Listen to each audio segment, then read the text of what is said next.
Andy Eigenman. Totoo nga bang may pinaghahandaan? But before that, if you haven't subscribed yet, matapos niyang bigyan ng honor o ang kanya pong ina, late mom na si Miss Jacqueline Jose, sapagkat kahit hindi na po natin or hindi na nakakasama niya, sabi niya may nanay isa mong other Hollywood artists and filmmakers who are remembered by the Academy this year.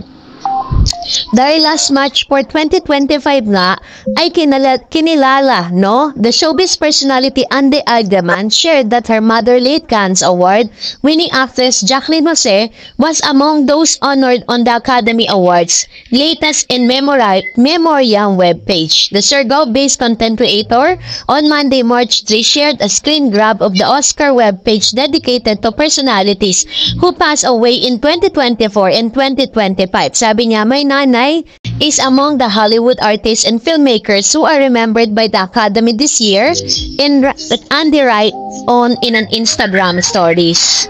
So, the Academy honor friends and colleagues we lost over the last year. Take a moment to remember that the artist and filmmaker we lost in 2024 to 2025, Academy said on its website. Kaya naman binigyan parangal nga itong si Miss Jacqueline Jose na ina ni Miss Andy Eigenman. Pero ito nga, may napapansin po kasi ang ilang mga netizen dito po sa mga post ni Miss Andy Eigenman. Kung dati po, lagi po siyang nasuspatan sa kanyang shop dun sa Surigao. Pero this time, talagang todo po yung kanyang pag-workout. So, according nga sa mga netizen, maaaring ito po yung ilan sa mga paghahandang ginagawa ni Miss Andy para po sa kanyang naudlot na kasal. Kasi parang, if I'm not mistaken, this year, 2024 pa lang, is naka-schedule na po talaga yung kasal. Dapat ni Miss Andy at saka ni Mr. Pilmar Alipayo. Kaso nga lang, since nagkaroon ng problema sa kanyang ina, namatay ng biglaan, kaya naman naudlot yung kanyang kasal.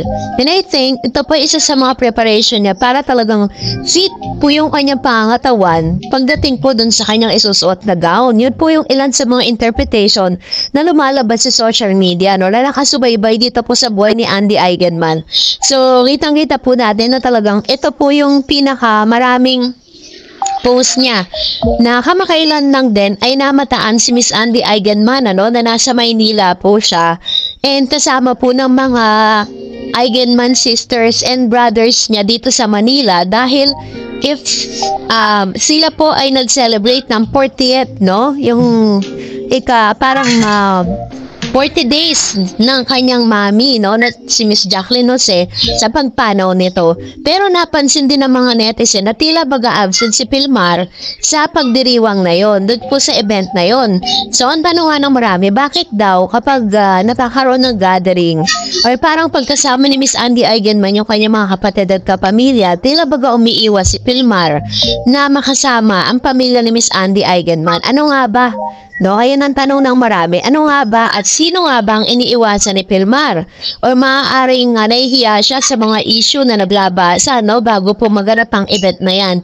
So anyways, whatever it is, ang importante ay matutuloy na nga ang kasal nitong si Miss Andy at saka si Mr. Pilmar Alipayo. So abangan natin yan dahil talaga namang magte-trend po yan sa social media dahil ilan yan sa mga pinakakaabangan ng mga followers at ng mga happy islanders. Ayan. So kitang-kita naman natin na talagang grabe po yung preparation na ginagawa nitong si Miss Andy Eigenman.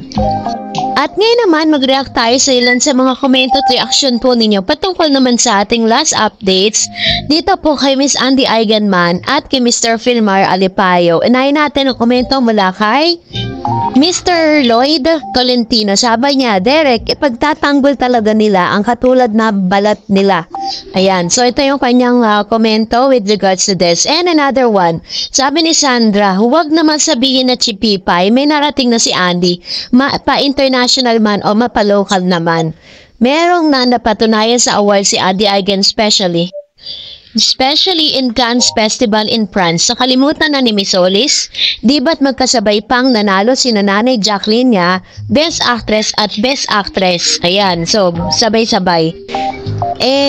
Alam niyo naman po si Manay Lolit Soli, sometimes, talagang minsan nagko-comment pa yan minsan hindi na akma. Sabi ni Miss Marie Rios, I can say some of you are tasting Pernila's perspective. Gaya sabi ni Derek, sabi ni Pilmar, ayaw ko na.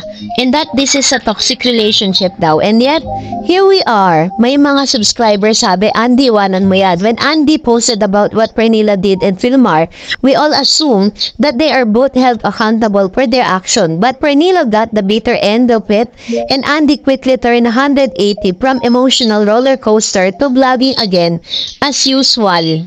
With her, which is, totoo itong sinasabi ni Ma'am Shia, na parang pinapakita kasi dito, or parang nangyari kasi si Pernila lang, yung kinastigo dun sa issue, diba? Parang si Pilmar, kinalimutan na lahat yung kanyang ginawa.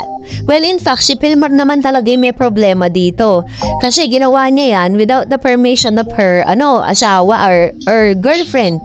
And sabi niya pa, as usual with her honey, sure it's a decision in the end, but it won't hurt to have respect and dignity for yourself and not getting stepped on over and over, and that you mean business in this relationship with this man.